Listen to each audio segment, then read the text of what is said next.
Okay, पहले chapter introduction to computer के second part computers and latest IT gadgets में आज हम लोग बात करेंगे एवोल्यूशन ऑफ कंप्यूटर और इसके एप्लीकेशंस के बारे में। कैसे जो एवोल्यूशन हुआ, मैकेनिकल, डिजिटल, क्या होता है, हिस्ट्री ऑफ कंप्यूटर। तो इस चैप्टर में ये सब हम लोग पढ़ने वाले हैं। तो सबसे पहले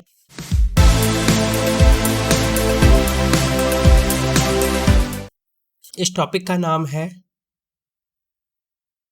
computer and latest IT gadget. ठीक है, कंप्यूटर और उसके जो जो लेटेस्ट और हम लोग जो लेटेस्ट आईटी गैजेट्स हैं उनके बारे में पढ़ने वाले हैं। जैसे एबाकस और जो भी लेटेस्ट है, ये भी एक गैजेट ही है, एक टाइप का गैजेट ही है। जो भी चीज़ें हमारे काम को आसान बनाती हैं वो गैजेट्स ही होते हैं। ठीक है, जैसे फिर आगे हम लोग इसमें पढ़ेंगे evolution of computer and it's applications. Computer का विकास और उसके अनुप्रयोग। कंप्यूटर का कैसे विकास हुआ और कैसे कैसे हमने उसको यूज में लिया, ये सब हम इस टॉपिक में, जैसे ये टॉपिक है 1.2 और ये इसका 1.2.1 है, इसके अंडर का ये टॉपिक है। तो इसमें हम लोग पढ़ेंगे, ये चीज मैन है, इसको आप लिख लीजिए चाहे तो। Earliest calculating device was abacus that was invented around 600 BC। ये एक इम्पॉर्टेंट पॉइंट है। एबाकस की खोज चाइना ने की थी, चाइना में हुई थी। और ये एक कैलकुलेटिंग डिवाइस है। और कंप्यूटर का जो सार है, जो कैलकुलेट, कंप्यूटर का जो शब्द है वो कैलकुलेट से बना है। तो कैलकुलेट से आप समझ सकते हैं, तो ये एबाकस भी एक कैलकुलेटिंग डिवाइस है, तो उसी से इसको लिंक किया गया हुआ है यहाँ पे। एबाकस में क्या होता था, एक लंबी सी दो पाइप से रहते थे, उसके बीच में तार पड़े रहते थे, तार के अंदर गोल गोल से ये बॉल्स पड़ी रहती थी, जिनको हम लोग स्लाइड करके जोड़ते घटाते थे। जैसे मान लो अगर हमें किसी को बताना है 1+1 कितना हुआ, तो इसमें से एक गेंद इधर सरका ली, इसमें से एक गेंद इधर सरका ली, तो टोटल इधर कितनी गेंदें आ गई, 2 गेंदें आ गई। या फिर हमें किसी को बताना है कि 10 में से एक गए तो कितने बचे, मान लो 10 गेंदें इधर कर ली, जिसमें से एक गेंद इधर सरका दी, तो हमारी 9 गेंदें बची। ये एक ऐसे समझते थे। देखिए, किसी चीज का आविष्कार होता है या किसी चीज सोच सोच स्टार्टिंग में छोटी होती है, फिर धीरे, तो ये सिर्फ एक सोच थी। अगर किसी ने ना सोचा होता इसको बनाने की, तो भैया कंप्यूटर कैसे बन पाता हमारा। अभी यहाँ पे एक छोटी सी नीचे देखिए डेफिनेशन दी गई है। The modern day computer can be tracked back in 17th century when the first machine capable of performing 4 basic mathematical operation। जो पहली जो मॉडर्न डे कंप्यूटर जो हम लोग आजकल मानते हैं, ये मानी जाती है 17th century के बाद से। Modern day computer 17th century के बाद से ही माने जाते हैं, जब पहली मशीन ने 4 मैथमेटिकल कैलकुलेशन करी थी पहली बार, जिसमें से अपना एडिशन था और सब्सट्रैक्शन था, मल्टीप्लिकेशन एंड डिवीजन। ये 4 कैलकुलेशन जब हो गई थी 17th century में, जो पहली मशीन थी, तब से मॉडर्न डे कंप्यूटर की स्टार्टिंग हो गई। फिर नीचे चलते हैं, type of computer on the basis of evolution. Evolution के हिसाब से दो एरा आई, जिसमें एक मैकेनिकल एरा थी, दूसरी डिजिटल एरा। मैकेनिकल एरा 1945 से पहले की थी और डिजिटल एरा 1945 के बाद में थी। अब वो भी हम आपको डिवाइस बताएंगे जो 1945 में आई थी, जिसने डिजिटल एरा की स्टार्टिंग की। ठीक है, तो चलिए, तो यहाँ पे हिस्ट्री ऑफ कंप्यूटर, जिसमें जो सबसे पहले अपनी नंबर 1 पे आता है एबाकस, जो कि चाइना ने डेवलप किया था 1600 BC में। It is a rectangular wooden frame which wired mesh containing beads. जो बीच में गोले होते थे, ठीक है, और लकड़ी का रेक्टेंगुलर फ्रेम होता था, और जिससे हम लोग क्या क्या टास्क कर सकते थे, हम लोग इससे एडिशन कर सकते थे और सब्सट्रैक्शन कर सकते थे। इससे केवल हम लोग जोड़ और घटाना ही कर सकते थे।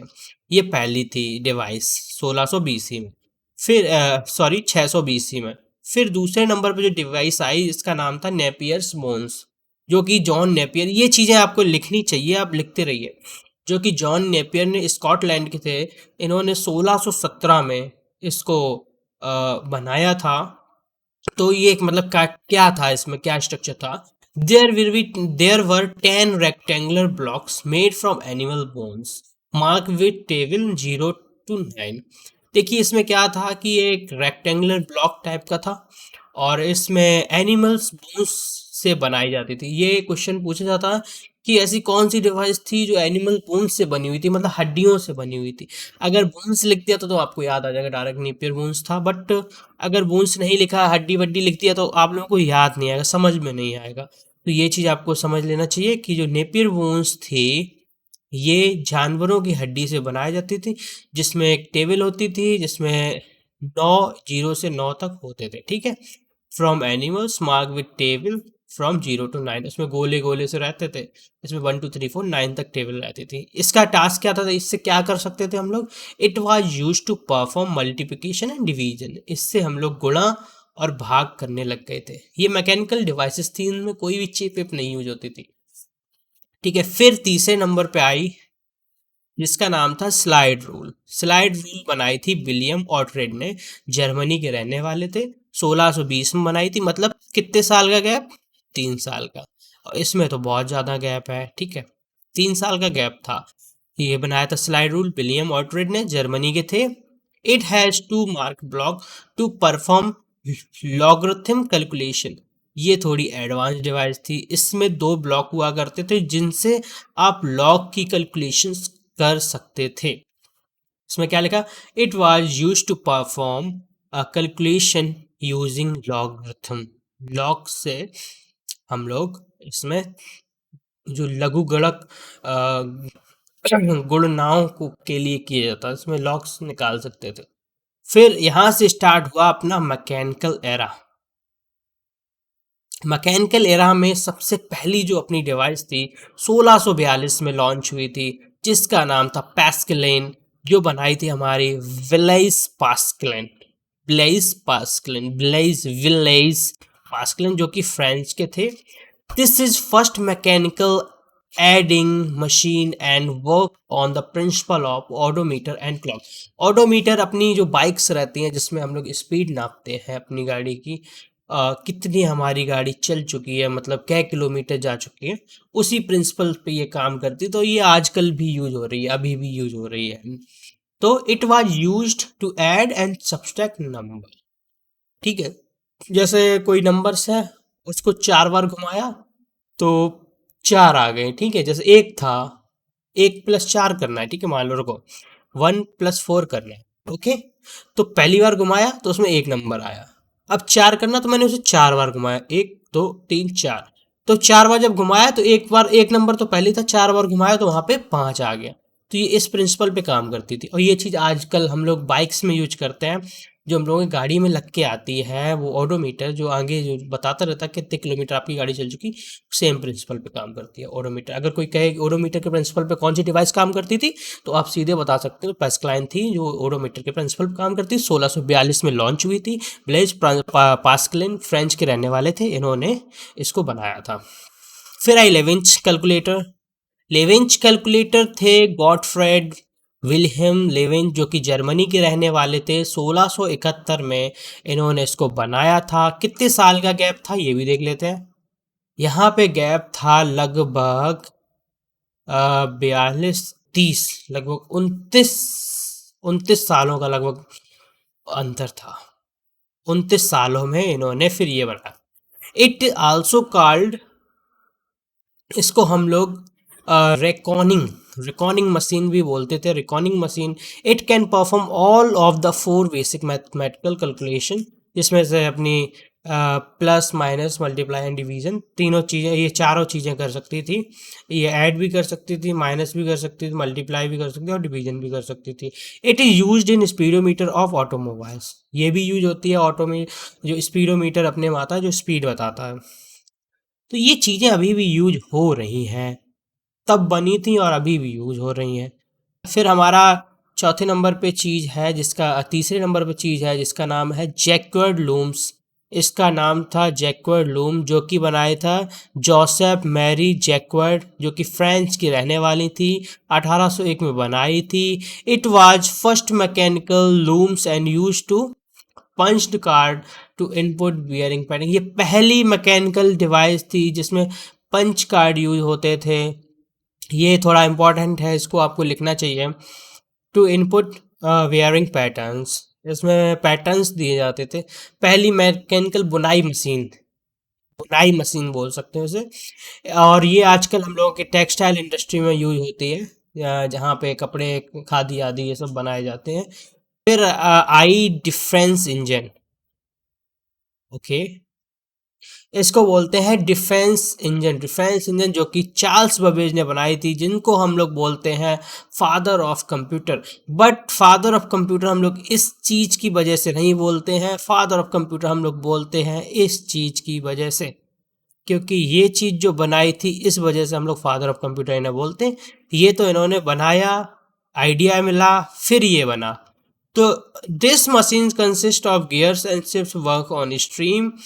ये जो मशीन थी भाप पर काम करती थी, और it was use to do algebraic calculation correct up to 20। इससे अलजेब्रिक कैलकुलेशन कराई जाती, दशमलव के 20 स्थानों तक की गणनाएं कर देता था ये मशीन, डिफेंस इंजन। ठीक है, फिर आया एनालिटिकल इंजन, जिसकी वजह से हमारे चार्ल्स बेबेज बन गए father of computer. Analytical engine भी चार्ल्स बेबेज ने 1833 में बनाया था। This machine has 5 main parts. इसके अंदर जो मेन कंप्यूटर के लिए होने चाहिए 5 पार्ट वो थे।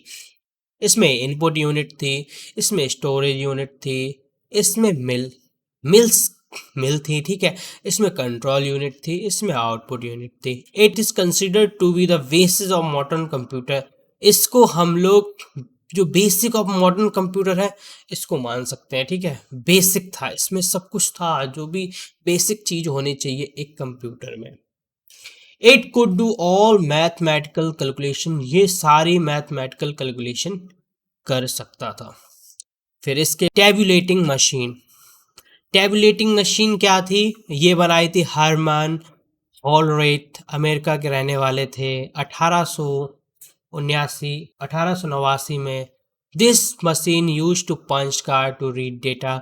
इसमें भी पंच कार्ड यूज किया जाता है। यह मशीन डेटा पढ़ने के लिए पंच कार्ड का प्रयोग करती थी। इसमें पंच कार्ड्स होते थे, उनसे डेटा रीड करती थी। It is use doing census of 1819। ये कोई 1890 में सेंसस हुआ था, उसमें प्रयोग की गई थी। इसकी जनगणना के दौरान इसका प्रयोग किया गया था 1890 के। फिर आई हमारी डिवाइस मार्क वन डिवाइस थी, वो बनाई थी हॉवर्ड आइकॉन ने, जो कि अमेरिका के रहने वाले थे, 1944 में। This was first fully automatic electromechanical calculating data was entered manually, magnetic drum was used. ये देखो, इसने डिजिटल एरा की स्टार्टिंग कर दी। इसके बाद फिर डिजिटल एरा आ गया था। ठीक है, इसकी पहली fully automatic electric mechanical device थी जिसके अंदर डेटा इंटर मैनुअली किया जाता था, और मैग्नेटिक ड्रम वाज यूज, इसमें मैग्नेटिक ड्रम यूज किए जाते थे। It was use for doing calculation. सारी डिवाइस से कैलकुलेशन के लिए ही प्रयोग की जाती थी। फिर आई हमारी डिजिटल एरा। डिजिटल एरा की जो सबसे पहले स्टार्टिंग की है वो की है एनिक इसका नाम था एनिक, ENIC, ये थोड़ी डेफिनेशन गलत है, रुको। तो पहली डिवाइस थी जिसका नाम था एनिक, इसका फुल फॉर्म था electronics numerical integral and calculator, जो कि जे प्रेस्पर इकर्ड एंड जॉन मंचली ने बनाई। जे प्रॉस्पर एकर्ड और जॉन मॉशले ने बनाई थी 1946 में। This was the first digital computer and consisted of 18,000 vacuum tube. इसके अंदर 18,000 वैक्यूम ट्यूब का यूज किया गया था। ये चीज़ आपको लिखनी चाहिए। 1946 में लॉन्च की गई। जे प्रेस्पर एकर्ड और जॉन मॉसले ने बनाई थी। ठीक, इसका नाम था एनिक इंजन, और इसमें 18,000 वैक्यूम ट्यूब्स यूज किए गए थे। ये आपको लिख लेना चाहिए, बहुत इंपॉर्टेंट क्वेश्चन है, इससे पूछा जाता है। ठीक है, it was use for engineering and research. इसका इंजीनियरिंग और रिसर्च में प्रयोग किया जाता था। फिर आइए एडसेक जो इंजन था इसका फुल फॉर्म था electronic delay storage automatic calculator. इसका खोज किया था मॉरिस विल्कीज 1949 में इसको लॉन्च किया गया था। This was the first computer that used store programs. It used for mercy delay lines for mercury and derated vacuum tube for logic. यह पहला कंप्यूटर था जो संग्रहित प्रोग्राम का उपयोग करता था। यह स्मृति के लिए, पारा विलंब लाइनों और तर्क के लिए वैक्यूम ट्यूब्स का प्रयोग करता था। ठीक है। फिर it was used to solve differential equation, और ये डिफरेंशियल इक्वेशंस को भी सॉल्व कर सकता था, related to the genes frequencies and calculate a list of prime numbers. ये थोड़ी एडवांस डिवाइस हो चुकी थी। इसका उपयोग जीन अपप्रकृति से संबंधित एवं अवलंब समीकरण को हल करने और अभाज्य संख्याओं की सूची की गणना करने के लिए किया जाता था। बढ़िया डिवाइस थी। फिर डिवाइस है EDVAC, electronic discrete variable automatic computer. ये भाई साहब ये डेटा है, इसको आपको पढ़ना पड़ेगा, इसको आप पढ़ते रहिए, लिख लीजिए, ये नाम आम है, इनको रटना पड़ेगा। इसमें कुछ किया नहीं जा सकता, बस थोड़ा थोड़ा बहुत आपको समझाते जा रहा हूँ। फिर आगे के जो टॉपिक्स हैं उनको तो डिटेल में समझाना ही है। इनको बनाया था जॉन वी न्यूयन ने। जॉन वी न्यूयन, इनका नाम था जॉन वॉन न्यूयन। इनकी स्पेलिंग गलत है, इसकी स्पेलिंग होगी NEUMANN। जॉन वॉन न्यूमान 1950 में। It is use for binary number instead of decimals. It is use 6000 इसमें वैक्यूम ट्यूब यूज किए गए थे, 12 डायोड्स यूज किए गए थे, और ये कम 56 किलोवाट लोड पे चलती थी।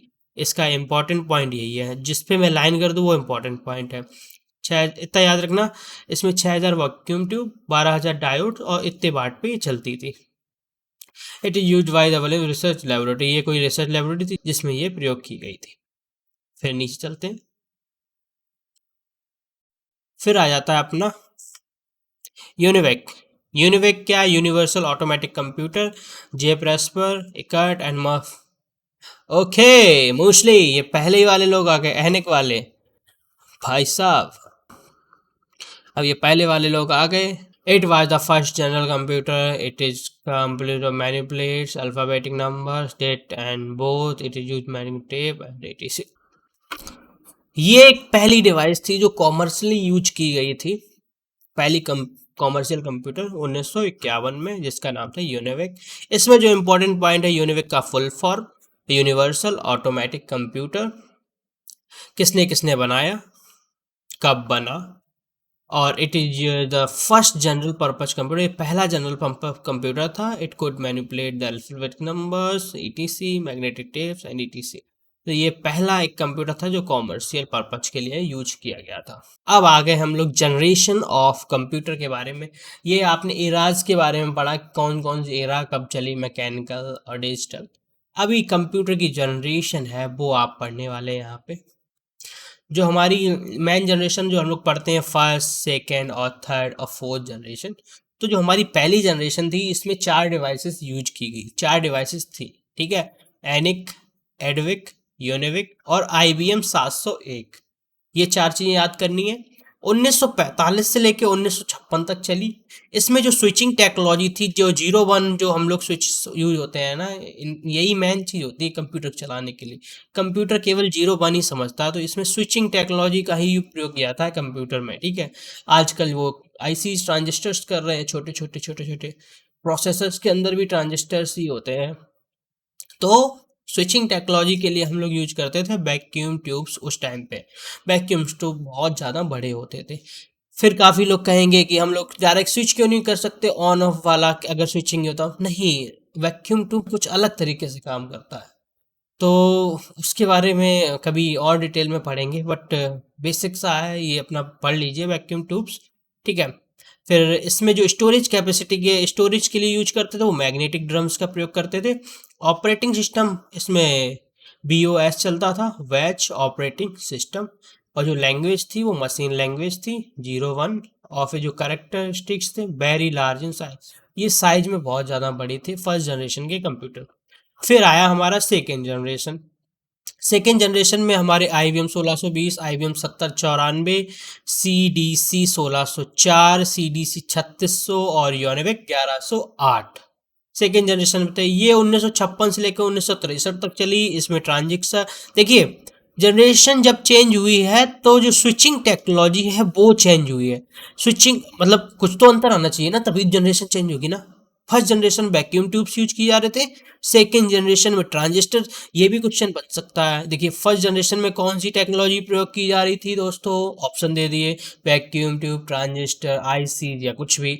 फिर आपको बोल देना इसमें वैक्यूम ट्यूब यूज किए जा रहे थे। फिर सेकेंड जनरेशन में क्या यूज किया जा रहा था, ट्रांजिस्टर्स यूज किए जा रहे थे। और सेकेंड जनरेशन में एक चीज और चेंज हो गई, वो चेंज हुई स्टोरेज के लिए जो डिवाइसेस यूज करती थी। पहले मैग्नेटिक ड्रम्स यूज होते थे, फिर magnetic course and tapes and disk use होने लग गए। तो यहाँ पे जो ऑपरेटिंग सिस्टम था वो भी यहीं पे भी था, बैच एंड मल्टी प्रोग्रामिंग। इसमें जो ऑपरेटिंग सिस्टम यूज होता था वो batch and multi programming use होता था। और इसमें language assembly language HL use होने लगी, हाई लेवल लैंग्वेज। तो लैंग्वेज चेंज हो गई यहाँ पे। इसमें क्या था, ये लेस कंजप्शन ऑफ पावर, ये कम पावर का यूज करते थे, और स्मॉल इन साइज और फास्टर इन फर्स्ट जनरेशन। देखिए पहली जनरेशन ये ज़्यादा फास्ट थे, कम पावर लेते थे, ये फायदा था। फिर हमारी थर्ड जनरेशन आई जो कि 1963 से लेके 1971 के बीच चली। इसमें क्या था, IBM 360 सीरीज के कंप्यूटर थे, हनीवेल 600S था, PDP IBM 370 168 था, TDC 336 था। ये चीज़ें आप लिखते रहिए, ये थोड़ी इम्पॉर्टेंट है, ये चीज़ आपको पूछी जा सकती है आपके एग्ज़ाम में, मल्टीपल्स में ये पूछी जाती है। वो बात अलग है, आपको मल्टीपल्स करवा दूंगा बाद में, तो ये चीज़ें रिवाइज हो जाएंगी, बट ये चीज़ आप लिखते रहिए। इसमें जो यूज हो रही थी टेक्नोलॉजी, स्विचिंग टेक्नोलॉजी, वो थी आईसीज, इंटीग्रेटेड सर्किट। और इसमें सेविंग के लिए हम लोग यूज कर रहे थे मैग्नेटिक कोर्स। इसमें जो ऑपरेटिंग सिस्टम था, remote processing, time sharing, multi programming operating system था। जो हम लोग लैंग्वेज यूज कर रहे थे वो थी अपनी हाई लेवल लैंग्वेज, और लाइक फॉरट्रन ऑन कोवल, ये लैंग्वेज थर्ड जनरेशन में यूज होने लगी थी। और ये बहुत पढ़ते भी हैं लोग, ठीक है। स्मॉल इन साइज थे, फास्ट इन स्पीड थे, लेस इन पावर कंजप्शन थी पहले की जनरेशन से। आजकल के तो कंप्यूटर बहुत ही कम पावर लेते हैं। अब फिर आई हमारी फोर्थ जनरेशन। फोर्थ जनरेशन में क्या था, डेक 10, DEC 10, स्टार 1000, PDP 11, ट्राइबन, ये जो दोनों हैं ये सुपर कंप्यूटर है, इनके बारे में पढ़ा जाता है, ये सुपर कंप्यूटर्स हैं। 1971 से लेकर 1989 तक चली ये जो वेरी लार्ज स्क्वाड। इसके अंदर VLSI यूज होने लगे, जो इंटीग्रेटेड सर्किट थे उनका और स्केल वर्जन, उनका बड़ा वर्जन लगने लगा था, और हैवी वर्जन थोड़ा। सेमीकंडक्टर मेमोरी यूज होने लग गई, जो आजकल हम लोग चिपें यूज करते हैं ये भी सेमीकंडक्टर चिप्स होती हैं, माइक्रो चिप्स। तो वही चीज़ यूज होने लग गई थी अपनी फोर्थ जनरेशन में। 4 जेन लिख दूँ यहाँ पे। इसमें भी time sharing, real time networking करो ऑपरेटिंग सिस्टम यूज किया जाता है, high level language like C++, जो आजकल भी यूज होती है। ये पोर्टेबल थे, मच चीपर थे, रिलायबल थे, ये कॉमर्शियल यूज में भी आने लग गए थे। थर्ड जनरेशन वाले भी कॉमर्शियल यूज में आ रहे थे। फिर फिफ्थ जनरेशन में अपनी जो आज चल रही है, 1989 से स्टार्ट हुई और अभी तक चल रही, जिसमें कि desktop, laptop, notebook, ultrabook, Chromebook, ये सब चलने लगे हैं, PCs। ये अल्ट्रा, जिसमें जो टेक्नोलॉजी यूज हो रही है वो प्रोसेसर, माइक्रो प्रोसेसर की टेक्नोलॉजी हो रही है, जिसको कहते हैं ULSI, ultra large scale integration, जिसमें बहुत ही ज़्यादा मात्रा में IC सर्किट्स यूज किए जाते हैं, ट्रांजिस्टर्स, माइक्रो ट्रांजिस्टर्स, तभी कहते हैं इनको microprocessor chips. Optical disk use होने लगी, जो हार्ड डिस्क होती है वो ऑप्टिकल डिस्क होती है। और इसमें जो ऑपरेटिंग सिस्टम हो रहा है, AI ऑपरेटिंग सिस्टम, और इसमें लैंग्वेज यूज हो रही, keeps, knowledge information processing system. और ये आजकल लॉजिकल हैं, कैपेबिलिटी है इनकी, लॉजिकल कैपेबिलिटी, डिसीजन मेकिंग, बहुत कुछ होने लगा आजकल के जो कंप्यूटर हैं वो डिसीजन मेकिंग कर सकते हैं ET से। तो ये हमारी जनरेशन्स थे, first, second, third and fourth and fifth. जो हम लोगों की अभी भी जनरेशन यूज हो रही है, ये है हमारी फिफ्थ जनरेशन। तो हम लोगों ने इसमें क्या क्या पढ़ा, हम लोगों ने पढ़ा types of computer and the basis of evolution, history of computer, mechanical era के बारे में पढ़ा, डिजिटल एरा के बारे में पढ़ा, और हम लोगों ने पढ़ी generations of computer, first, second, third, fourth, fifth. इससे बहुत ही कम क्वेश्चन पूछे जाते हैं, ज़्यादा से ज़्यादा 5 नंबर का क्वेश्चन पूछा जाएगा। इनको आप याद कर लेंगे तो थोड़ा अच्छा रहेगा, कभी कहीं बहस हो गई किसी से तो आप वहाँ पे जवाब दे पाएंगे। तो ये चीज़ें आप पढ़ते रहिए, और कोई दिक्कत है नीचे कमेंट कीजिए, टेलीग्राम ग्रुप है वहाँ देख लीजिए जाके। और एक चीज़ आपको बता दें, इसमें कन्फ्यूज होने की कोई आवश्यकता नहीं है। अगर आपको नहीं रटना ये सब चीज़ें, इसको आप स्किप कर सकते हैं। आगे जो टॉपिक्स हैं जिन्हें आप याद कर सकते हैं, जिन्हें आप समझ सकते हैं, उन्हें समझिए, उनमें ज़्यादा दिमाग लगाइए। कोई एक चीज़ इसमें घुसे रहो 4 दिन से अच्छा है कि और चीज़ें आप पढ़ लो मन लगा के। ठीक है, थैंक यू सो मच।